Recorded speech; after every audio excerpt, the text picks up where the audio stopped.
In the beginning was the Word, and the Word was with God, and the Word was God. In him was life, and that life was the light of all mankind. The light shines in the darkness, and the darkness has not overcome it.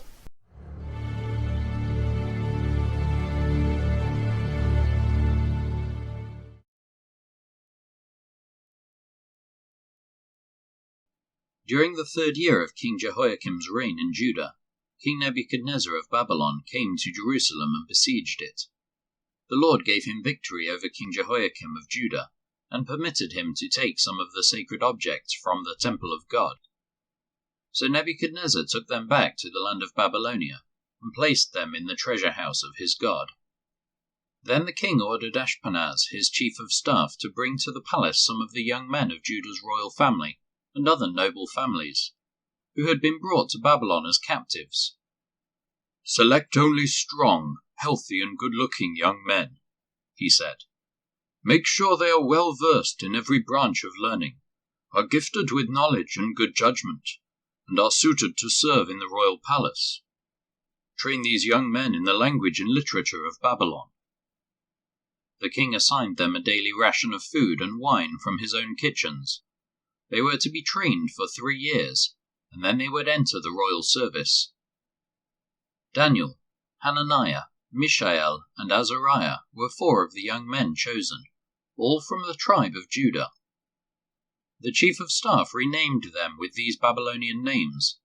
Daniel was called Belteshazzar, Hananiah was called Shadrach, Mishael was called Meshach, and Azariah was called Abednego. But Daniel was determined not to defile himself by eating the food and wine given to them by the king. He asked the chief of staff for permission not to eat these unacceptable foods. Now God had given the chief of staff both respect and affection for Daniel, but he responded, "I am afraid of my lord the king, who has ordered that you eat this food and wine. If you become pale and thin compared to the other youths your age, I am afraid the king will have me beheaded."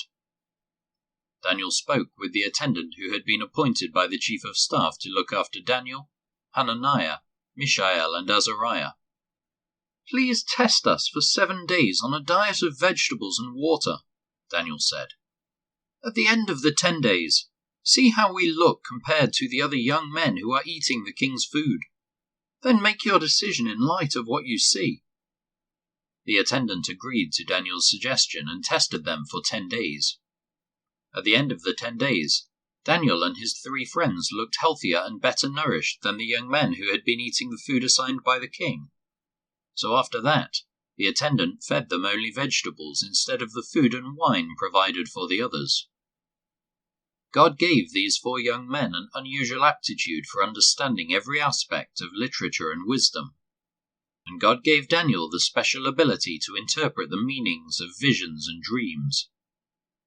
When the training period ordered by the king was completed, the chief of staff brought all the young men to King Nebuchadnezzar.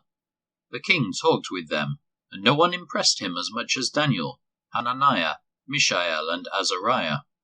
So they entered the royal service. Whenever the king consulted them in any matter requiring wisdom and balanced judgment, he found them 10 times more capable than any of the magicians and enchanters in his entire kingdom. Daniel remained in the royal service until the 1st year of the reign of King Cyrus. One night during the 2nd year of his reign, Nebuchadnezzar had such disturbing dreams that he couldn't sleep. He called in his magicians, enchanters, sorcerers, and astrologers, and he demanded that they tell him what he had dreamed. As they stood before the king, he said, "I have had a dream that deeply troubles me, and I must know what it means." Then the astrologers answered the king in Aramaic, "Long live the king! Tell us the dream and we will tell you what it means." But the king said to the astrologers, "I am serious about this. If you don't tell me what my dream was, and what it means, you will be torn limb from limb, and your houses will be turned into heaps of rubble. But if you tell me what I dreamed, and what the dream means, I will give you many wonderful gifts and honors. Just tell me the dream and what it means." They said again, "Please, your majesty, tell us the dream and we will tell you what it means." The king replied, "I know what you are doing. You're stalling for time because you know I am serious. When I say, if you don't tell me the dream, you are doomed. So you have conspired to tell me lies, hoping I will change my mind. But tell me the dream, and then I'll know that you can tell me what it means." The astrologers replied to the king, "No one on earth can tell the king his dream, and no king, however great and powerful, has ever asked such a thing of any magician, enchanter, or astrologer.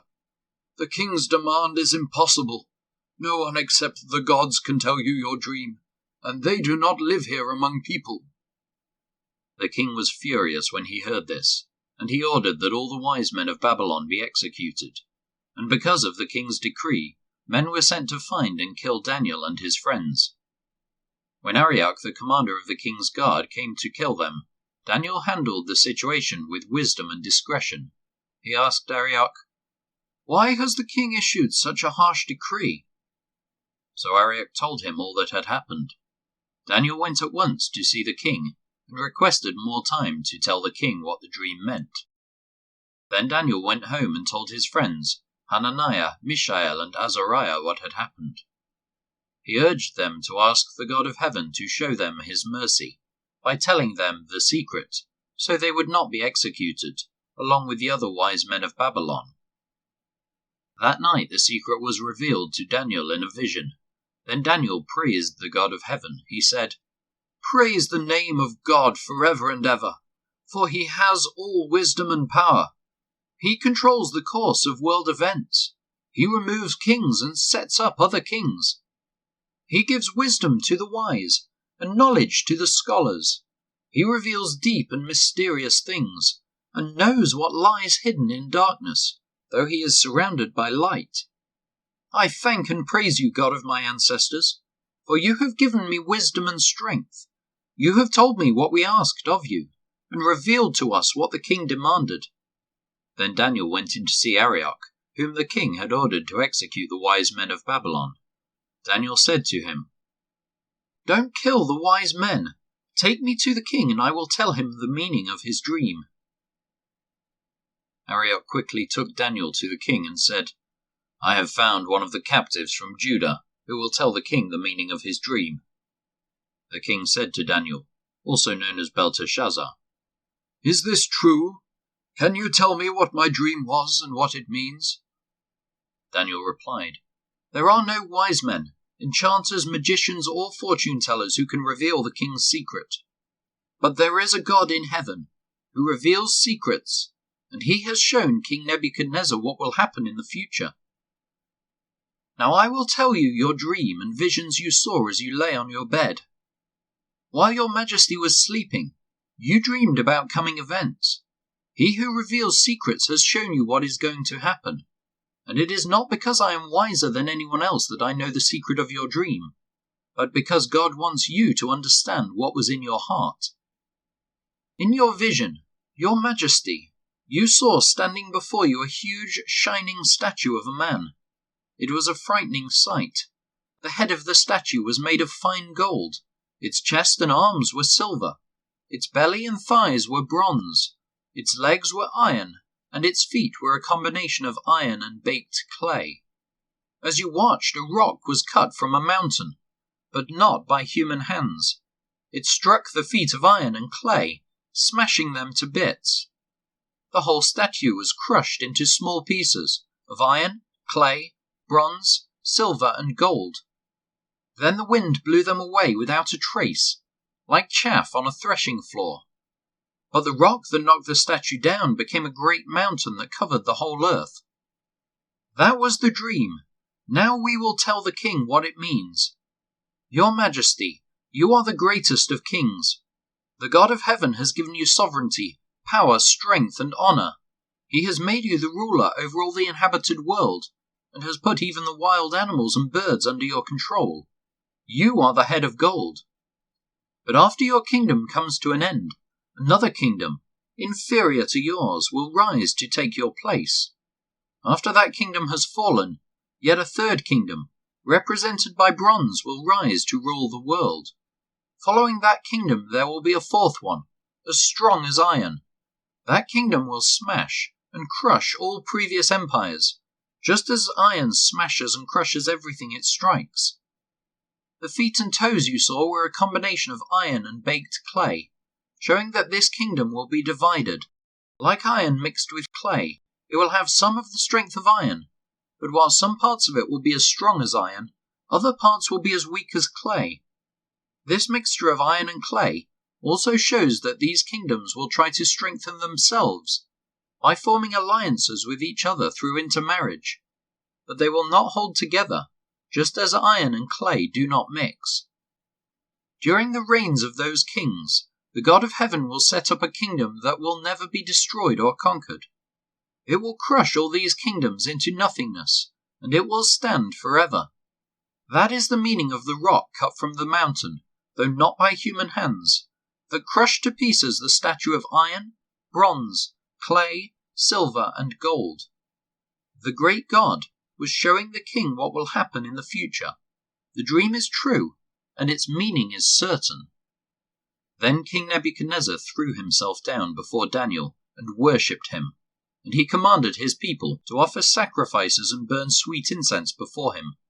The king said to Daniel, "Truly your God is the greatest of gods, the Lord over kings, a revealer of mysteries, for you have been able to reveal this secret." Then the king appointed Daniel to a high position and gave him many valuable gifts. He made Daniel ruler over the whole province of Babylon, as well as chief over all his wise men. At Daniel's request, the king appointed Shadrach, Meshach, and Abednego to be in charge of all the affairs of the province of Babylon, while Daniel remained in the king's court. King Nebuchadnezzar made a gold statue 90 feet tall and 9 feet wide, and set it up on the plain of Dura in the province of Babylon. Then he sent messengers to the high officers, officials, governors, advisors, treasurers, judges, magistrates, and all the provincial officials to come to the dedication of the statue he had set up. So all these officials came and stood before the statue King Nebuchadnezzar had set up.